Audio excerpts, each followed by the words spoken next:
নারী, গাড়ি, বাড়ি, স্থাবর অস্থাবর সম্পত্তি, সন্তান সন্ততি, এগুলো প্রাপ্তির আকাঙ্ক্ষা, এগুলোর প্রতি আকর্ষণ মানুষের জনমভর। আমরা সবাই এগুলো চাই, ঠিক কিনা? এর মধ্যে সবচেয়ে গুরুত্বপূর্ণ একটা হচ্ছে সন্তান সন্ততি। দেয় কে? জোরে বলতে হবে, কে দেয়? চাইতে হবে কার কাছে? নাকি মাজারে, নাকি দরগায়? একজন সন্তান দিতে পারে, চিল্লায় বলতে হবে তিনি কে? অনেকে বলে মাজারে মানত না করলে নাকি সন্তান পাওয়া যায় না। এটা কি রে ভাই? মাজারে যদি মানত করা না হয় তাহলে নাকি সন্তান পাওয়া যায় না। এগুলো এসে ডিস্টার্ব করে খুব। এটা খুলে ফেলেন, খুলে নিচে রাখেন, এটাতে এদিকে রেখে দেন, এই পাশে থাক যতটুকু হয়, এদিকে দিয়ে দেন এই পাশে।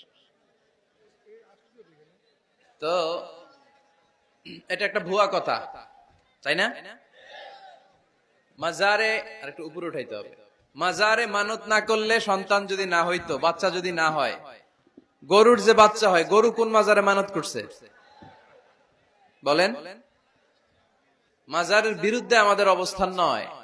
মাজার হচ্ছে মাকানু জিয়ারা, যেখানে মানুষ জিয়ারত করে, ভিজিটিং প্লেস। আসলে শব্দটা হবে মাকবার, মানে কবর। কারো কবরে যাওয়া, জিয়ারত করা, এটা সুন্নাহ। কবর দেখলে আমরা সালাম দেই, ঠিক কিনা? এটা সুন্নাহ।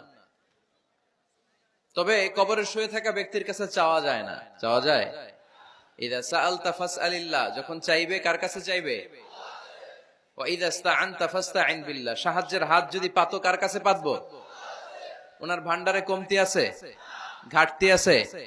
আমাদের যার যা লাগবে সবও যদি উনি দিয়ে দেয়, ওনার কমতি পড়বে নাকি? সুবহানাল্লাহ পড়েন।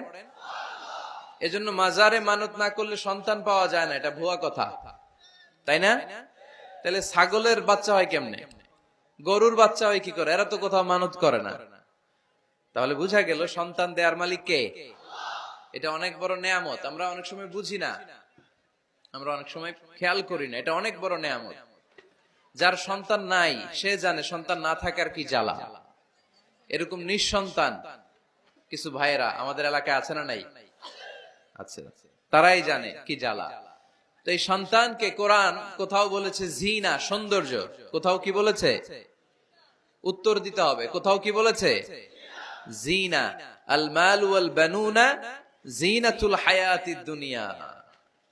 সন্তান আর সম্পদ এটা দুনিয়ার জীবনের সৌন্দর্য। ছোট ছেলে মেয়েরা, সোনামণিরা না থাকলে পৃথিবীতে কোনো সৌন্দর্য থাকতো? স্বামী স্ত্রীর ভালোবাসা কয় বছর?